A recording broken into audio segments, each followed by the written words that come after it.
Hi everyone, I'm Jess Wootten and today I'm here as a shoemaker and leather craftsman. Why do I say today? Well, because throughout my life I've always been a designer and a maker. For as long as I can remember, I've sketched things, made things and imagined things into existence. Just so happens that I'm here today because I make boots for a living.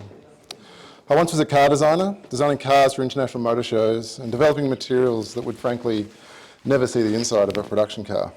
Prior to that, I was an award-winning transport designer, designing a tram system for Melbourne's 2030 initiative, and I'm still waiting to see it rolling down Flinders Street. There's still time. Last year I was outed as a building designer and actually not a terrible builder. And truth be told, if I hadn't ended up studying industrial design, architecture is my real passion. Why am I telling you all of this? Well, I do make boots and bags, but fundamentally I'm a person who thinks far too much about why. Why what, you ask? Why everything? I currently have an almost 3-year-old, and believe me, why is a question I'm getting very good at answering. So why does form follow function? American architect Louis Sullivan is credited with coining the phrase form follows function, an axiom which has shaped a century of design thinking. The phrase has often been attributed to modernist greats like Mies van der Rohe and Le Corbusier, perhaps because this ethos really closely aligned with modernist approach to design and their desire to strip back the excess of arts and craft and Victoriana design. Their philosophy was to revel in the utility of objects and both expose and elevate manufacturing techniques. Whilst the axiom still rings true, advancements in design and manufacturing capability mean that materials and their inherent properties and their limitations have much less of a bearing on the form which an object might take, making the relationship between form and function ever more tenuous. I had a brilliant lecturer at university. His ramblings often seemed ludicrous, until one day it clicked. Perhaps the future is his knitted car. I mean, if Nike can knit a shoe, why not? There are people right now, somewhere in the world, literally growing products. For example, a dress made from mushroom mycelium, or imagine your next boot was grown in a petri dish. A good example of this relationship, this tenuous relationship between form and function, is the piece of technology we each carry with us all the time, and it's our smartphones.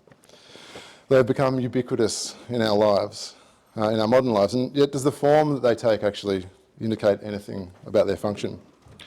I mean, beyond mere ergonomics, the phone could take whatever form we liked. Technology and information processing has become so infinitesimally small in scale and precise that the device performing the function so minuscule that it has nearly no bearing at all on the object's form. Don't get me wrong, I'm as beguiled by a beautiful aesthetic as the next person. But when substance is substituted for style and form is freewheeling, then for me, the spell wears off rather quickly. As the saying goes, necessity is the mother of invention. And it is absolutely my view that good design is brought about under limitations, be it budget, material, or utility. Take, for example, Issingus and his design for the original BMC Mini. What a brilliant piece of packaging design. It's endured for some 50 years and has now become iconic. And it sings because of its utility. Utility and beautifully resolved problem-solving design has an enduring appeal. What would Australia be without the Holden Ute, the Toyota Land Cruiser, or R.M. Williams? They are ubiquitously Aussie. This function-led utilitarian design has pervaded our national identity to such an extent that they've become cultural symbols. So it follows that once we have evolved past meeting mere utility and have developed advanced materials and processes, form and function can, and often are, quite separate considerations. However, just because we can doesn't mean we should. As Frank Lloyd Wright once said, form and function should be one, joined in a spiritual union. There is one key word in Wright's rephrasing of the axiom, and that is spiritual. Having pulled ourselves out of the dark, cold and wet, if anyone's seen 2001: A Space Odyssey, and met the basic need of utility, what I mean by this is the spiritual union is talking about us as humans. We need to consider the human aspect of what we're designing. So what if the function was to enhance connection, foster community, everyone's seeing it, better our environment, create more diverse and inclusive workplaces, and fundamentally inspire us to make the world a better place? Clearly the form of a shoe is dictated by the feet which they are tasked to protect. If they wear out, we need to replace them. and now there are a bazillion shoes in the world. Crocs make 150 million pairs each year, Nike 800 million. Suffice to say, there are more than enough foot covering devices being produced globally to accommodate the population's needs. So why do I still have a job? Our function is not merely to produce traditional shoes so that there are welted shoes in the world. There are enough of these already. Our function is to ensure that our industry continues and to foster community surrounding our small team. After all, our 4 jobs, there's 4 of us in the workshop, and 400 pairs of boots annually is a drop in an increasingly vast ocean.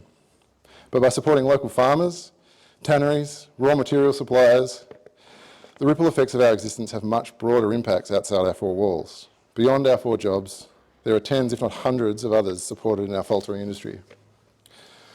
The form our shoes take follows this function. Materials sourced and produced locally make them uniquely of their place.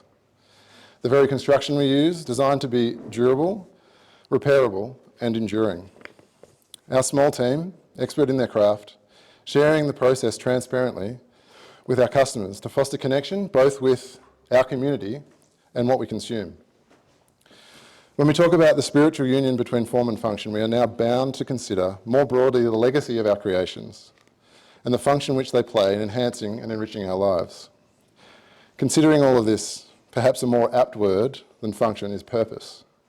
So we could now say form follows purpose, and our purpose is to positively change the world.